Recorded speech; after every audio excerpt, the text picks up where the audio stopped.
ಏನೋ ಅದು ಇದು ಅವಳಿಗೆ ರೆಸ್ಟ್ ಬೇಕಂತ ಗೊತ್ತಿದ್ರು ಅವಳನ್ನ ಕರ್ಕೊಂಡು ಹೋಗಿದ್ಯಲ್ಲ, ಏನು ಹುಚ್ಚಾಟ ನಿಂದು? ಯಾಕೆ ಶೋಭಾ ಕೇಳ್ತಿದ್ಯಾ? ನಮ್ಮಮ್ಮನ ನಾನು ಕರ್ಕೊಂಡು ಹೋಗ್ದು ಹುಚ್ಚಾಟನ? ಯಾಕೆ ನಮ್ಮಮ್ಮ ನಾನು ಕರ್ಕೊಂಡು ಹೋಗ್ಬಾರ್ದಾ? ನಿಮ್ಮಮ್ಮನ ಕರ್ಕೊಂಡು ಹೋಗ್ಬಾರ್ದು ಅಂತ ನಾನು ಹೇಳಿಲ್ಲ ಕಣೋ. ಅವಳ ಆರೋಗ್ಯದ ಪರಿಸ್ಥಿತಿ ನೀನು ನೋಡ್ಕೋಬೇಕಲ್ವಾ? ನೀನು ಈ ಮನೆಗೆ ಸೇರ್ಕೊಂಡು ಅವ್ರಗಳ ಥರನೇ ಮಾತಾಡ್ತಿದ್ಯಾ. ನಿಂಗೂ ಮಂಕ್ ಬೂದಿ ಹರಿಸ್ಬಿಟ್ರಾ? ಸಾಕು, ಸುಮ್ಮನೆ ಇರೋ. ನಾನೇನು ನಿನ್ನ ಹಾಗಲ್ಲ ಬೇರೆಯವ್ರ ಮಾತು ಕೇಳೋಕೆ. ನಾನು ಯಾರ ಮಾತು ಕೇಳಲ್ಲ ಶೋಭಾ, ನಂದು ಯಾವಾಗಲೂ ಸ್ವಂತ ನಿರ್ಧಾರನೇ. ಬಾಯಿ ಮುಚ್ಕೊಂಡು ಸುಮ್ಮನೆ ಇರೋ. ನಿನ್ನ ಬಗ್ಗೆ ನನಗೆ ಗೊತ್ತಿಲ್ಲ ಅನ್ಕೊಂಡಿಯ ನೀನು? ಇಷ್ಟು ದಿನ ನೀನು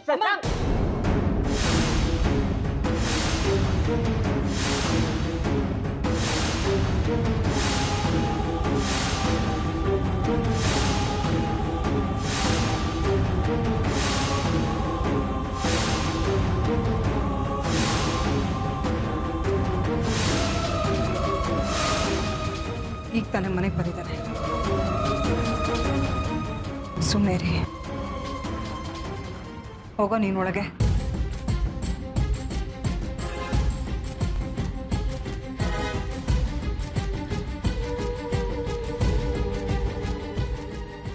ಕೇಳಿಸ್ತಿಲ್ವಾ ಹೇಳಿದ್ದು?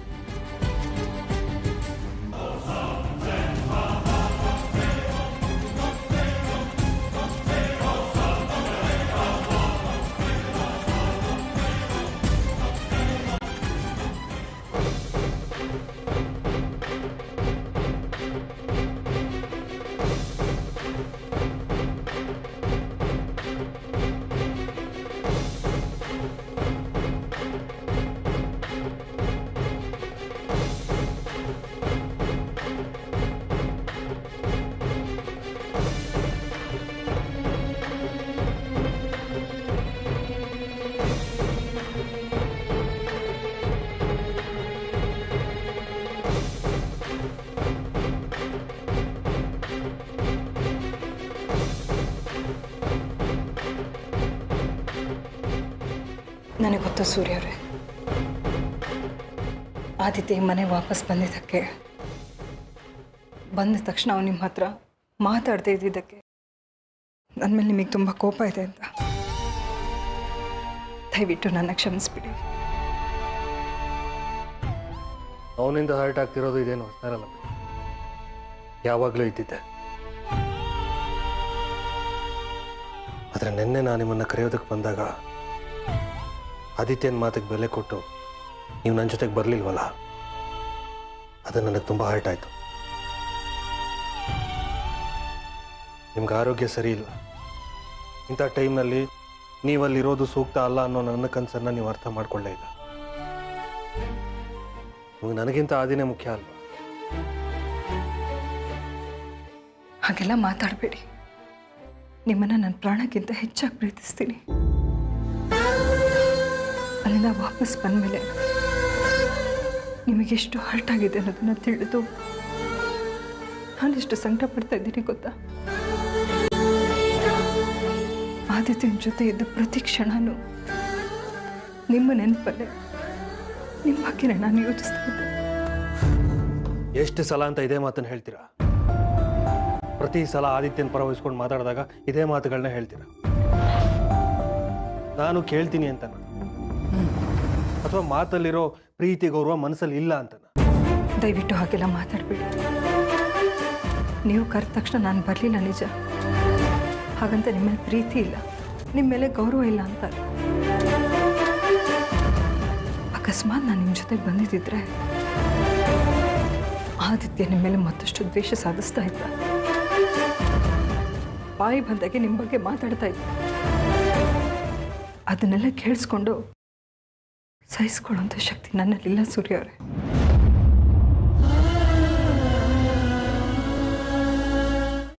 ನಿಮಗೆ ನನ್ನ ಮೇಲೆ ಗೌರವ ಇರೋದು ನಿಜ ಆದರೆ ನೀವು ನನಗೊಂದು ಸ್ಪಷ್ಟನೆ ಕೊಡಬೇಕು. ಏನು ಸ್ಪಷ್ಟನೆ ಕೊಡಬೇಕು? ಆದಿ ಮನಸ್ಸಲ್ಲಿರೋದು ನಿಮ್ಮನ್ನ ಮತ್ತು ಶಶಾಂಕ್ನ ಒಂದು ಮಾಡಬೇಕು ಅಂತ. ಅದೇ ಉದ್ದೇಶದಿಂದನೇ ಅವನು ಇಲ್ಲಿಗೆ ಬಂದಿರೋದು. ನಿಮ್ಮನ್ನು ತನ್ನ ಜೊತೆ ಕರ್ಕೊಂಡು ಹೋಗಬೇಕು ಅಂತ. ಅವನು ನಿಮ್ಮ ಹತ್ರ ಬಂದು ಅಮ್ಮ ನನ್ನ ಆಸೆನ ಈಡೇರಿಸ್ತೀಯಾ ಅಂತ ಕೇಳಿದರೆ ಏನು ಮಾಡ್ತೀರಾ? ಎಂಥ ಪ್ರಶ್ನೆನ ಕೇಳ್ತಾ ಇದ್ದೀರಾ ಸೂರ್ಯ ಅವರೇ ನೀವು? ನಾನು ಯಾವತ್ತೂ ನನ್ನ ಹಿಂದಿನ ಜೀವನದ ಬಗ್ಗೆ ಯೋಚನೆ ಮಾಡಿದೋಳೆ ಇಲ್ಲ. ಅದು ನನ್ನ ಮನಸ್ಸಲ್ಲೂ ಇಲ್ಲ. ಆದರೆ ನಿಮ್ಮ ಮಗನ ಮನಸ್ಸಲ್ಲಿ ಇದೆಯಲ್ಲ, ಅದನ್ನು ಅವನ ಮನಸ್ಸಿಂದ ದೂರ ಮಾಡಬೇಕು ಅಂತಾನೆ ಅವನನ್ನು ನಾನು ಇಲ್ಲಿ ಕರ್ಕೊಂಡು ಬಂದಿರೋದು. ಬೀದಿಲಿ ಹೋಗೋ ಶ್ವಾನನ ಕರ್ಕೊಂಬಂದು ರತ್ನದ ಪೀಠದ ಮೇಲೆ ಕೂರಿಸಿದ್ರೆ ಅದು ತನ್ನ ಚಾಳಿನ ಬಿಡುತ್ತಾ? ನಾಯಿ ಬಾಲ ಯಾವತ್ತಿದ್ರೂ ಡೊಂಕೆ. ನೋಡಿ, ಆ ಅನ್ಮನ ನೀವು ಇಟ್ಕೊಳ್ಬೇಡಿ. ಅವನ ಮಾತಿಗೆ ನಾನು ಬಗ್ಗಲ್ಲ. ಯಾಕಿಲ್ಲ ಆರ್ತಿಯವ್ರೆ? ನೀವು ಅವನಿಗೆ ಸರೆಂಡರ್ ಆಗೋ ಎಲ್ಲ ಸೂಚನೆಗಳು ಕಾಣ್ತಾ ಇದೆ. ಬರ್ತಾ ಬರ್ತಾ ಆದಿ ನಿಮ್ಮ ವೀಕ್ನೆಸ್ ಆಗ್ತಾ ಇದ್ದಾನೆ. ಅದು ನಿಮ್ಮ ಮೇಲೆ ಪರಿಣಾಮ ಬೀಳ್ತಾ ಇದೆ. ನಿಮಗದು ಅರ್ಥ ಆಗ್ತಿಲ್ಲ ಅಷ್ಟೇ. ನಿಮಗೆ ಕಿಂಚಿತ್ತಾದರೂ ನಮ್ಮ ಮೇಲೆ, ಈ ಮನೆ ಮೇಲೆ ಕನ್ಸರ್ನ್ ಅನ್ನೋದಿದ್ರೆ ಅದನ್ನು ಬದಲಾಯಿಸ್ಕೊಳ್ಳಿ. ಇಲ್ಲಾಂದ್ರೆ ಮುಂದೆ ಕೆಟ್ಟ ಪರಿಣಾಮನ ಎದುರಿಸಬೇಕಾಗುತ್ತೆ.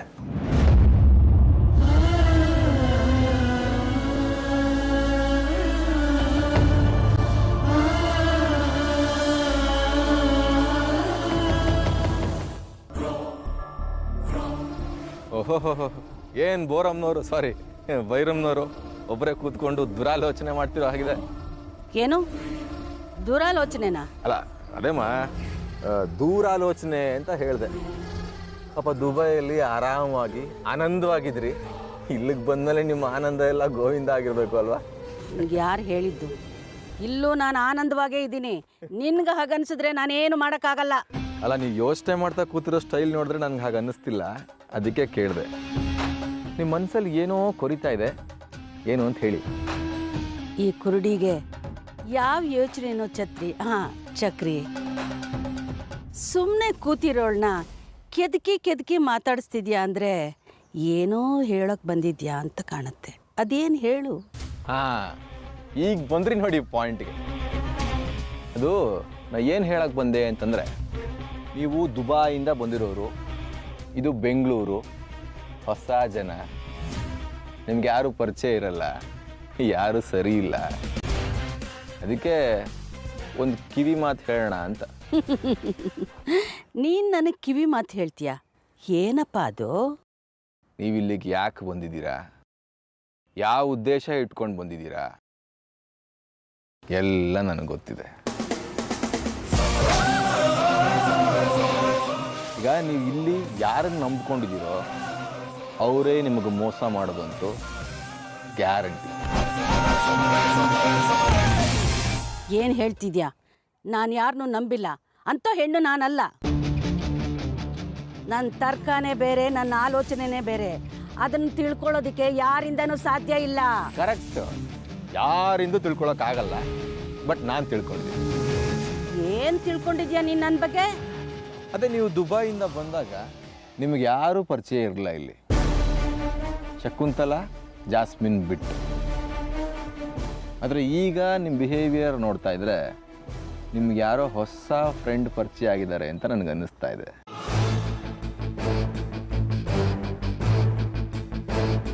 ಬೈರಮ್ಮ, ಆ ನಿಮ್ಮ ಹೊಸ ಫ್ರೆಂಡ್ನ ನೀವು ನಂಬಿಕೊಂಡ್ರೆ ಹಾಳಾಗಿ ಎಕ್ಕುಟ್ಟೋಗೋದಂತೂ ಗ್ಯಾರಂಟಿ. ಹುಷಾರಾಗಿ. ಅಲ್ಲ, ನಾನು ಈ ಮಾತು ಯಾಕೆ ಹೇಳ್ತಿದ್ದೀನಿ ಅಂತಂದರೆ, ಆ ನಿಮ್ಮ ಹೊಸ ಫ್ರೆಂಡು ನಿಮ್ಗಿಂತ ಚೆನ್ನಾಗಿ ನನಗೆ ಗೊತ್ತು.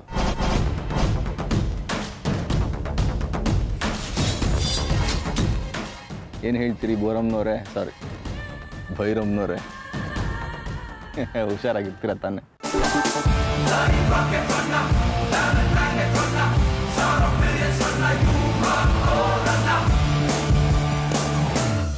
ನೋಡದಿ, ಇಷ್ಟರಲ್ಲೇ ನೀನು ಮದುವೆ ಆಗ್ತಿದ್ಯಾ. ಇನ್ನು ಮುಂದಾದರೂ ಜವಾಬ್ದಾರಿಯಿಂದ ಇರೋದನ್ನು ಕಲಿಯೋ. ಏನು ಶೋಭಾ, ಮನೆಗೆ ಬರ್ತಿದ ತಕ್ಷಣ ಲೆಕ್ಚರ್ ಸ್ಟಾರ್ಟ್ ಮಾಡಿಬಿಟ್ಯಾ? ಇಷ್ಟು ದಿನ ರೆಗ್ಲೆ ಇಲ್ಲದೆ ಆರಾಮಾಗಿದ್ದೆ, ಏನು ಸ್ಟಾರ್ಟ್ ಆಯಿತು. ಎರಡು ಬುದ್ಧಿ ಮಾತು ಹೇಳಿದರೆ ನಿನಗೆ ರಗಡೆ ಆಗ್ಬಿಡ್ತು ಅಲ್ವಾ? ನಿನಗೂ ನಿಮ್ಮ ಅಪ್ಪನ ಬುದ್ಧಿನೇ ಬಂದ್ಬಿಡ್ತು ಕಣೋ. ಹುಟ್ಟುಗುಣ ಎಲ್ಲಿ ಹೋಗುತ್ತೆ? ನಿನ್ನ ಮೊಮ್ಮಗ ಅಂತ ಹೇಳ್ಕೊಳ್ಳೋಕ್ಕೆ ನನಗೆ ನಾಚಿಕೆ ಆಗುತ್ತೆ. ಸಾರಿ ಶೋಭಾ, ಬೇಜಾರು ಮಾಡ್ಕೊಂಬಿಟ್ಟಿಯಾ? ಹೋಗೋ. ಮೊಮ್ಮಗಂಗೆ ಒಳ್ಳೇದಾಗ್ಲಿ ಅಂತ ಬುದ್ಧಿ ಮಾತು ಹೇಳಿದ್ರೆ ಅಜ್ಜಿ ಅಂತ ಗೌರವನೂ ಇಲ್ಲದೆ ಮಾತಾಡ್ತೀಯ ನೀನು. ಅಯ್ಯೋ ಶೋಭಾ, ನಿನ್ನ ಮಾತು ಕೇಳಬಾರ್ದು ಅಂತ ಅಲ್ಲ, ಮನೆಗೆ ಬಂದ ತಕ್ಷಣ ಇಂಥ ಲೆಕ್ಚರ್ ಕೊಟ್ಬಿಟ್ರೆ ನನಗೂ ಕೋಪ ಬಂತು, ಕೇಳದ್ನಪ್ಪ. ಇವಾಗೇನು ಎಲ್ಲರ ಜೊತೆ ನಗ್ನಗ್ತಾ ಆರಾಮಾಗಿರ್ಬೇಕು ಅಷ್ಟೇ ತಾನೇ? ಹೌದು ಕಣ, ನೀನು ಎಲ್ಲರ ಜೊತೆ ನಗ್ನಗ್ತಾ ಇರಬೇಕು. ಸೂರ್ಯ ಅವ್ರನ್ನ ತಂದೆ ಅಂತ ಒಪ್ಕೊಂಡು ಅವ್ರ ಜೊತೆ ಗೌರವದಿಂದ ಇರಬೇಕು ಕಣ. ಸರಿ ಆಯಿತು, ನೀನು ಹೇಳ್ದಾಗೆ ಇರೋದಕ್ಕೆ ಟ್ರೈ ಮಾಡ್ತೀನಿ. ಆದರೆ ಎಷ್ಟೇ ಚೆನ್ನಾಗಿರ್ಬೇಕು ಅಂದ್ರೆ ಅವ್ರುಗಳು ಒಪ್ಕೋಬೇಕಲ್ಲ. ನಾನು ನೋಡಿದ್ರೆ ಸಾಕು ಹುರಿದು ಬೀಳ್ತಾವಲ್ಲ. ಸಾಕು, ಸುಮ್ಮನೆ ಇರೋ. ಅವ್ರ ಮೇಲೆ ತಪ್ಪು ಹೊರಿಸ್ಬೇಡ ನೀನು. ಆರ್ಯ ಆಗಲಿ ಸೂರ್ಯ ಆಗಲಿ ಬದಲಾಗಿಲ್ಲ, ಬದಲಾಗಿರೋದು ನೀನು ಯಾರ್ಯಾರ್ದೋ ಮಾತು ಕಟ್ಕೊಂಡು. ನಾನು ಯಾರ ಮಾತು ಕೇಳಲ್ಲ ಶೋಭಾ. ನಿನ್ನ ಮಾತನ್ನ ನಾನು ನಂಬೇಕೇನೋ? ನೀನು ನಂಬಿದ್ರೆ ನಂಬು, ಬಿಟ್ರೆ ಬಿಡು. ನಾನು ಯಾರ ಮಾತು ಕೇಳಲ್ಲ. ಮುಚ್ಚೋ ಬಾಯಿ. ಇತ್ತೀಚೆಗೆ ನಿನ್ನಲ್ಲಿ ಆಗಿರೋ ಬದಲಾವಣೆನ ನಾನು ಗಮನಿಸಿದ್ದೀನಿ. ಅದರಲ್ಲೂ ಆರ್ತಿ ನೀನು ಮದುವೆ ಮಾಡಬೇಕು ಅಂತ ಡಿಸೈಡ್ ಮಾಡಿದ್ಲಲ್ಲ, ಅವಾಗಿಂದ ನಿನಗೆ ಯಾರ್ಯಾರು ಏನೇನು ಹೇಳ್ಕೊಡ್ತಾರೆ ಅನ್ನೋದು ನನಗೆ ಚೆನ್ನಾಗಿ ಗೊತ್ತು. ಸುಮ್ಮನೆ ಇಲ್ದಿರೋದನ್ನೆಲ್ಲ ಕಲ್ಸ್ಕೊಂಡು ಮಾತಾಡಬೇಡ ಶೋಭಾ. ಆದಿ, ನೀನ್ ಸ್ವಲ್ಪ ಸುಮ್ಮನೆ ಇರ್ತೀಯಾ? ಅದು ಹಾಗಲ್ಲ ನಿರೋಷ. ಪ್ಲೀಸ್ ಆದಿ, ಏನೇನೋ ಮಾತಾಡಿ ಅಜ್ಜಿ ಮನ್ಸಿಗೆ ನೋವು ಮಾಡಬೇಡ. ಮೊದಲಿಂದ ಹೋಗು.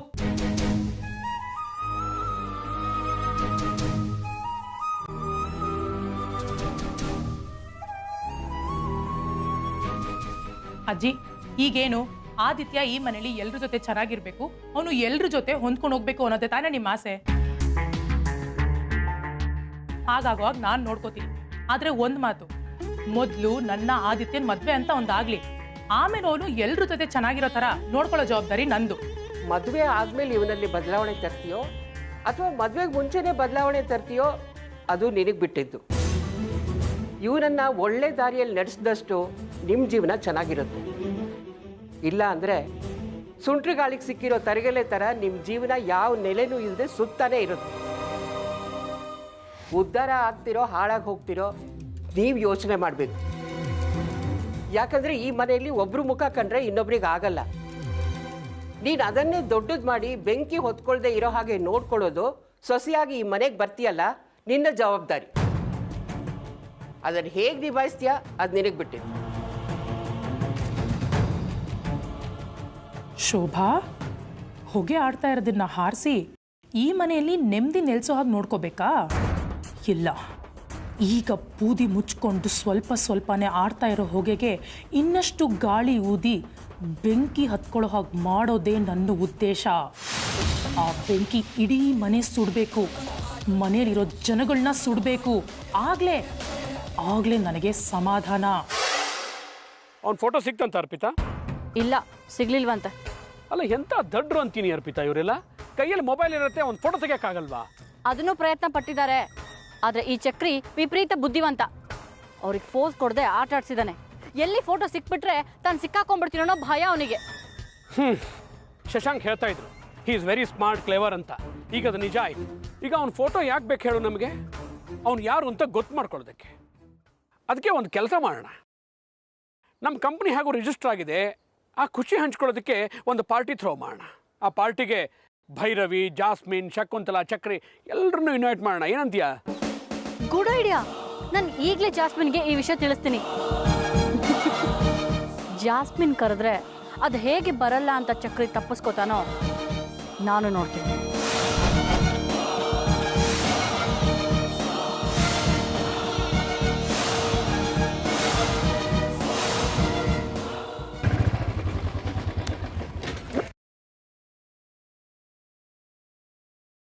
ಅಮ್ಮ, ಅಮ್ಮ, ಯಾಕೋ ಕೂಗ್ತಾ ಇದೆಯಾ? ಸ್ಟೇಷನ್ಗೆ ಬಂದು ಗಲಾಟೆ ಮಾಡಿದ್ದು ಯಾರೋ ಭೈರವಿ ಅನ್ನೋ ಅಜ್ಜಿ ಅಂತೆ, ಹೌದಾ? ನಿನ್ಗ್ಯಾರು ಹೇಳಿದ್ರು? ನನಗೆ ಹೇಗೆ ಗೊತ್ತಾಯ್ತು ಅನ್ನೋದು ಮುಖ್ಯ ಅಲ್ಲ, ನನಗೆಲ್ಲ ಗೊತ್ತಾಗುತ್ತೆ. ಹಾಗೆ ಇನ್ನೊಂದು ವಿಷಯನೂ ಗೊತ್ತಾಯಿತು. ಏನು ವಿಷಯ? ಭೈರವಿ ಅವ್ರನ್ನ ಕಳಿಸಿದ್ದು ಆದಿತ್ಯನೇ ಅಂತೆ. ಸುಮ್ಮನೆ ಏನೇನೋ ಮಾತಾಡಬೇಡ ಆರ್ಯ. ಆದಿಗೂ ಅವರಿಗೂ ಸಂಬಂಧ ಇಲ್ಲ. ಅಂಥವ್ರೊಬ್ರು ಇದ್ದಾರೆ ಅನ್ನೋದು ಆದಿತ್ಯ ಗೊತ್ತಿಲ್ಲ. ಮುಂದೆ ಆದರೂ ಆದಿತ್ಯನ ಪರ ವಹಿಸ್ಕೊಂಡು ಮಾತಾಡೋದನ್ನ ಬಿಡಿ. ನಾನು ಯಾರ ಪರ ವಹಿಸ್ಕೊಂಡು ಮಾತಾಡ್ತಾ ಇಲ್ಲ.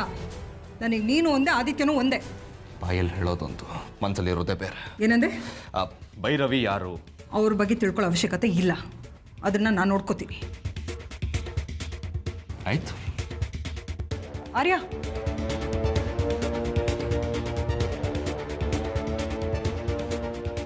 ಆದಿತ್ಯ ಮನೆಗೆ ಬಂದಿದ್ದಾನೆ ಕಣೋ.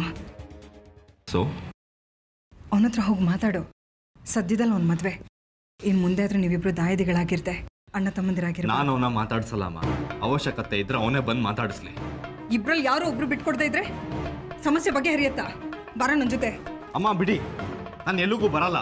ಬೇಕಾದ್ರೆ ಅವನ್ನೇ ಇಲ್ಲಿ ಕರ್ಕೊಂಡ್ಬನ್ನಿ. ಯಾಕೋ ಹೀಗೆ ಚಿಕ್ಕ ಮಗಳ ಥರ ಹಠ ಮಾಡ್ತಾ ಇದ್ಯಾ? ಸೂರ್ಯ ಅವರೇ, ನೀವಾದ್ರೆ ಅವನಿಗೆ ಹೇಳ್ಬಾರ್ದಾ? ಏನು ಅಂತ ಹೇಳಿ? ನೀನು ನಿನ್ನ ಸ್ವಾಭಿಮಾನ ಬಿಟ್ಟು ಆದಿ ಮುಂದೆ ಹೀಗೆ ತಲೆ ತಗ್ಸ್ಕೊಂಡು ನಿಂತ್ಕೋ, ಅವ್ನು ಬೈತಾನೆ, ಬೈಸ್ಕೊಂಡು ಬಾ ಅಂತ ಹೇಳ. ನೀವೊಬ್ಬ ತಂದೆಯಾಗಿ ಅವನಿಗೆ ತಿಳಿಸಿ ಹೇಳಬೇಕು. ಅದನ್ನು ಬಿಟ್ಬಿಟ್ಟು ಅವ್ನ ಹಠ ಕಿಮ್ಮು ಕೊಡ್ತಾ ಇದ್ದೀರಲ್ಲ. ಇವನು ಹೋಗಿ ಅವನ ಹತ್ರ ಮಾತಾಡಿದ ತಕ್ಷಣ ಇವನೇನು ಚಿಕ್ಕವನಾಗಲ್ಲ, ಅವನೇನು ದೊಡ್ಡವನಾಗಲ್ಲ. ಇಬ್ರು ಒಂದಾಗಿರ್ಬೇಕು ಅನ್ನೋದು ನನ್ನ ಉದ್ದೇಶ. ಇದೆಲ್ಲ ಯಾಕೆ ನಿಮ್ಗಳಿಗೆ ಅರ್ಥ ಆಗ್ತಾ ಇಲ್ಲ? ನಡಿಯೋ ನೀನು, ನಡಿ. ಎಲ್ಲ ಸರಿಯಾಗಿದ್ದೀರಾ?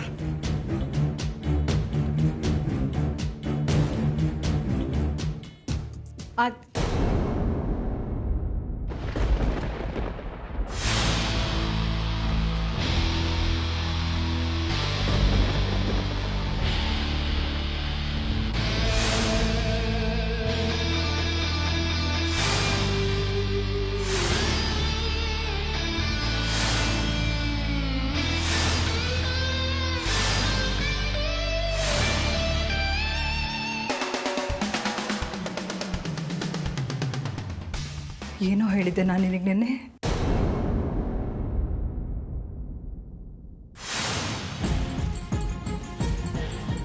ಇನ್ನೊಂದ್ಸಾರಿ ನಮ್ಮಿಬ್ರು ಫೋಟೋ ಹಾಕೊಂಡ್ರೆ ನಿನ್ನ ಪಾಲಿಗೆ ನಾನು ಸತ್ತಾಗೆ ಅಂತ ಹೇಳಿರ್ಲಿಲ್ವಾ?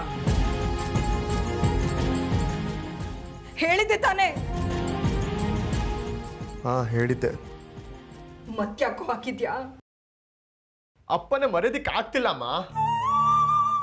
ಅಪ್ಪನ ಮರೆಯೋದಕ್ಕಾಗ್ತಿಲ್ಲ ಅಂತನೋ ಅಥವಾ ಇವರಿಬ್ಬರ ಮೇಲೆ ಹಾಗೆ ಸಾಧಿಸಕ್ಕೋ? ನಾನು ಯಾರ ಮೇಲೂ ಹಾಗೆ ಸಾಧಿಸ್ತೀನಿ. ನಾನು ನಿನ್ನ ತಾಯಿ. ನಿನ್ನ ಮನಸ್ಸನ್ನು ಅರ್ಥ ಮಾಡ್ಕೊಳ್ದಿರಷ್ಟು ದಡ್ಡಿ ಅಲ್ಲ.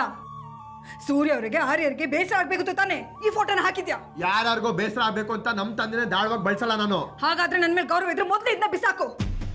ಅಮ್ಮ, ನಿನ್ನ ಮೇಲೆ ಗೌರವ ಇದೆ, ಹಾಗೆ ನಮ್ಮ ತಂದೆನ ಮರ್ಯಾದಕ್ಕೆ ಆಗ್ತಿಲ್ಲ. ನಿಮ್ಮ ತಂದೆ ನೆನಪಾದ್ರೆ ಹೋಗಿ ಅವ್ರ ಮನೇಲಿ ಇರ್ಬೇಕಿತ್ತು. ಇಲ್ಲಿಗೆ ಯಾಕೆ ಬಂದೆ? ಇಲ್ಲಿರೋದು ನಮ್ಮ ತಂದೆ. ಇನ್ನೊಬ್ರು ನನ್ನ ತಂದೆ ಅನ್ಕೊಂಡು ಈ ಮನೇಲಿರೋ ಅವಶ್ಯಕತೆ ನಿನ್ಗಿಲ್ಲ. ಅದು ಅಲ್ಲದೆ ನನ್ನಮ್ಮನ್ನ ಇನ್ನೊಬ್ಬನ ವ್ಯಕ್ತಿ ಜೊತೆ ನೋಡಕ್ ನಮ್ಗೆ ಯಾರಿಗೂ ಇಷ್ಟ ಇಲ್ಲ. ನಿನ್ನ ಇಷ್ಟ ಕಷ್ಟ ಕಟ್ಕೊಂಡು ನನಗೇನಾಗ್ಬೇಕಾಗಿಲ್ಲ. ಇಷ್ಟ ಮಾತ್ರ ಅಲ್ಲ, ನನ್ನ ಇಷ್ಟ ಕೂಡ. ಆ ಫೋಟೋ ಮನೇಲಿ ಇರ್ಕೊಡ್ದು. ನನ್ನ ಮಾತು ಬಾಯ್ ಮಾತಲ್ಲಿ ಹೇಳಿದ್ರೆ ಕೇಳಲ್ಲಲ್ವಾ ನೀನು? ನಡ್ಯೋ ಈ ಕಡೆ.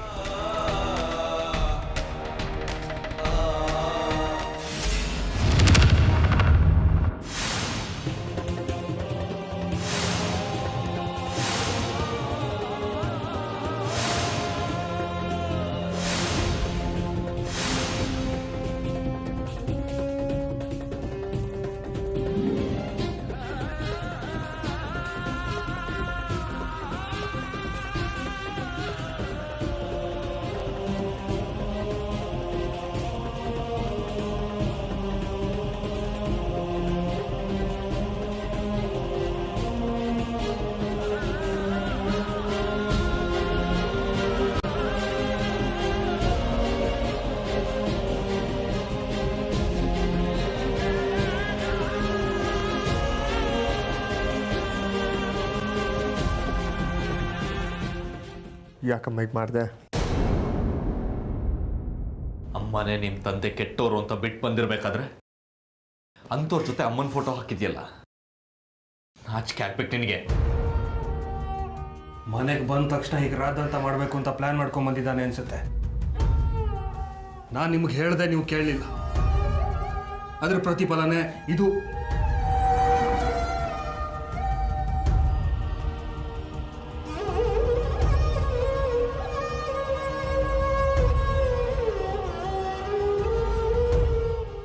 ನಿನ್ನಿಂದ ಈ ಮನೇಲಿ ನನಗೆ ನೆಮ್ಮದಿನೇ ಇಲ್ದಾಗಿದೆ.